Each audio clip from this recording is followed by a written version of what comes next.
Some have been radicalized because they're radical to begin with. Some became byproducts of all these unjust policies all over the world. I don't justify any extremism ever. I'm trying to avoid war. I'm trying to keep our country together.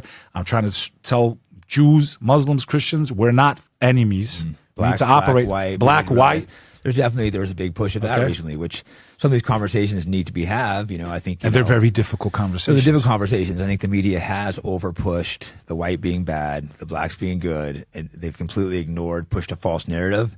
And you have white people angry, rightfully so. But it's also, you need to be careful not to push it to a point of like hatred and a civil war. Am I not right? I'm starting to see like white lives matter is becoming like a hashtag. Is that correct? I think so. Okay, so now you have the pendulum go the other way. So what I'm saying is like both sides now galvanized, primed and ready. Both sides are tired of it. Match.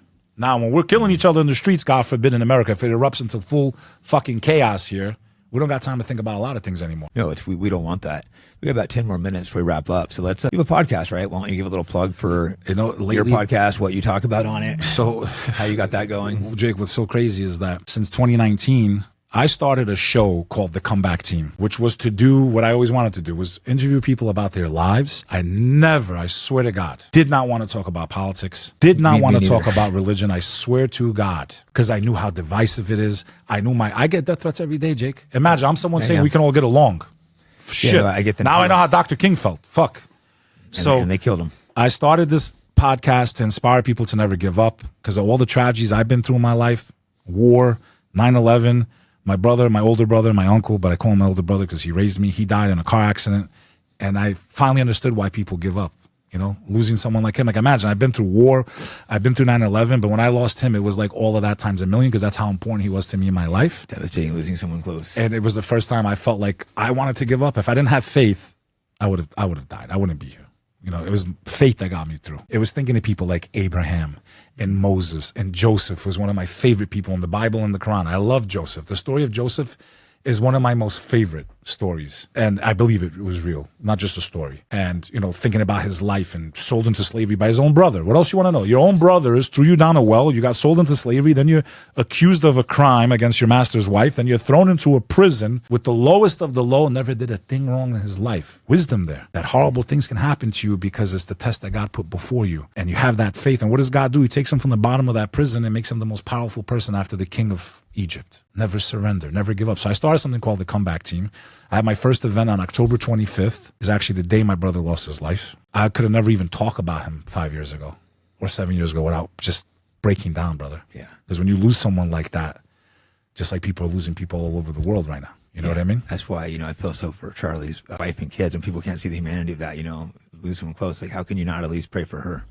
Once I finally got back up, I wanted to inspire people to never give up. So when I was doing a lot of these things, in the beginning, I had no followers, no attention, nothing. I was just an asshole with a microphone. Shout out to Arthur Nascarella, Carlo from The Sopranos. If it wasn't for him, I probably would have gave up. He decided to be my co-host for my first season. Nobody even knew me. And I get my first message. Very little followers. I was going to take my life last night, but I saw your podcast. And that's what kept me going. That must have been like, wow, I'm never stopping. I actually am. I'm never stopping. As my book says, as many holy books say, to save one life is to save all of humanity. And to take one life is as if you killed the whole world. And then 2019 happened. They started playing their games. The enemies of all of humanity shut us down. And then I went into nothing matters anymore. The U.S. Constitution not being forced.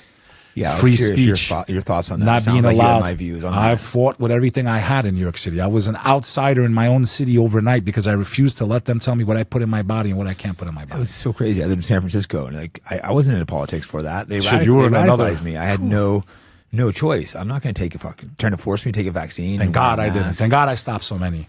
I can't tell him people I met. I swear to God, I'm not lying. I wish I listened to you. I hear the same. I did this. So when people say they're I've never been the same. Yes, man.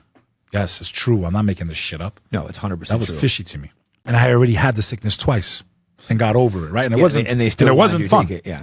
Okay? We still don't have justice for that. My good friend lost his son. I won't mention his name.